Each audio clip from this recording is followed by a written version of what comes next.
fairy tale and more. Please like and subscribe my YouTube channel. یہ ایک خوبصورت اور پرنور رات کا ذکر ہے۔ یہ واقعہ معراج النبی صلی اللہ علیہ وآلہ وسلم، جب اللہ تعالیٰ نے اپنے محبوب نبی حضرت محمد صلی اللہ علیہ وآلہ وسلم کو ایک خاص سفر پر بلایا۔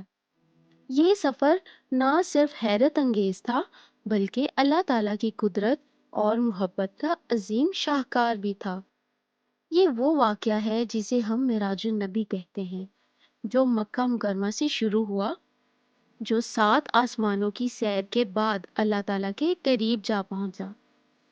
حضرت محمد صلی اللہ علیہ وآلہ وسلم مکہ مکرمہ میں اپنی جائے آرام پر تھے جب اچانک حضرت جبرائیل علیہ السلام اللہ تعالیٰ کا پیغام لے کر تشریف لائے۔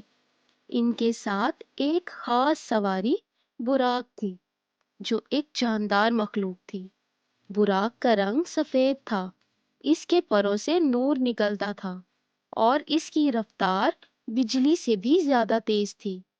حضرت جبرائیل علیہ السلام نے عرض کیا، یا رسول اللہ صلی اللہ علیہ وآلہ وسلم، اللہ تعالیٰ نے آپ کو اپنے پاس بلایا ہے، آئیے ہم اس خاص سفر کا آغاز کرتے ہیں۔ براق پر سوار ہو کر حضرت محمد صلی اللہ علیہ وآلہ وسلم مکہ مکرمہ سے بیت المقدس پہنچے۔ یہ سفر آنکھ جھپکنے کی دیر میں مکمل ہو گیا۔ بیت المقدس وہ جگہ ہے جہاں پہلے انبیاء کرام بھی اللہ تعالیٰ کی عبادت کیا کرتے تھے۔ وہاں پہنچ کر حضرت محمد صلی اللہ علیہ وآلہ وسلم نے تمام انبیاء کرام کی امامت فرمائی اور ان کے ساتھ نماز ادا کی۔ یہ لمحہ نہایت عظیم تھا جس میں تمام انبیاء ایک ساتھ جمع ہوئے تھے۔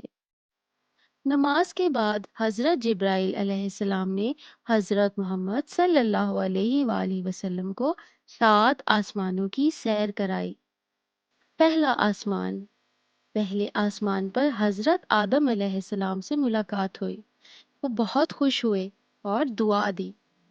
دوسرے آسمان پر حضرت یحییٰ علیہ السلام اور حضرت عیسیٰ علیہ السلام سے ملاقات ہوئی، ان دونوں نے بھی سلام کیا اور دعائیں دیں۔ تیسرے آسمان پر حضرت یوسف علیہ السلام سے ملاقات ہوئی، جنہیں اللہ تعالیٰ نے بے پناہ خوبصورتی عطا کی تھی۔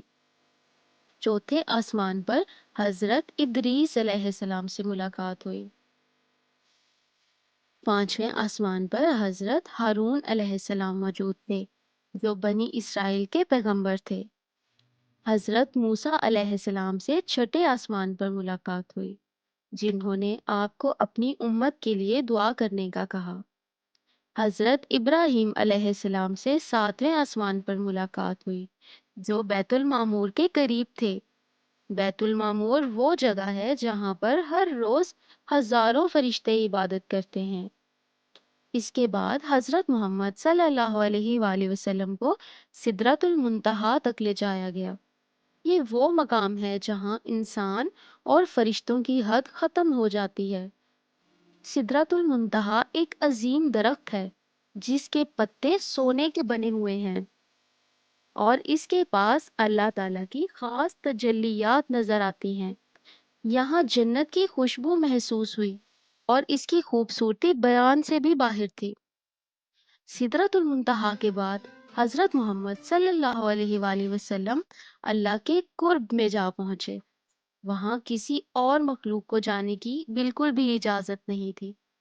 اللہ تعالیٰ نے اپنے محبوب نبی حضرت محمد صلی اللہ علیہ وآلہ وسلم کو خاص انعامات عطا کیے۔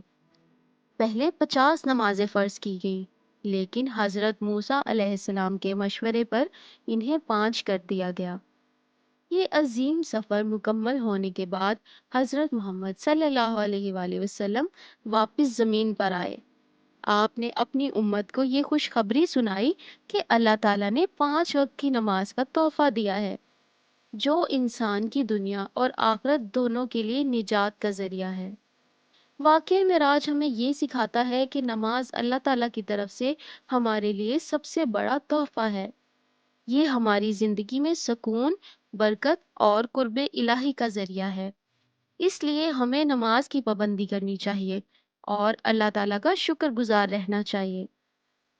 آخر میں دعا ہے، یا اللہ ہمیں ہمیشہ نیکی کے رستے پر چلانا، نماز کی پابندی کرنے اور آپ کی رضا حاصل کرنے کی توفیق عطا فرما۔ آمین۔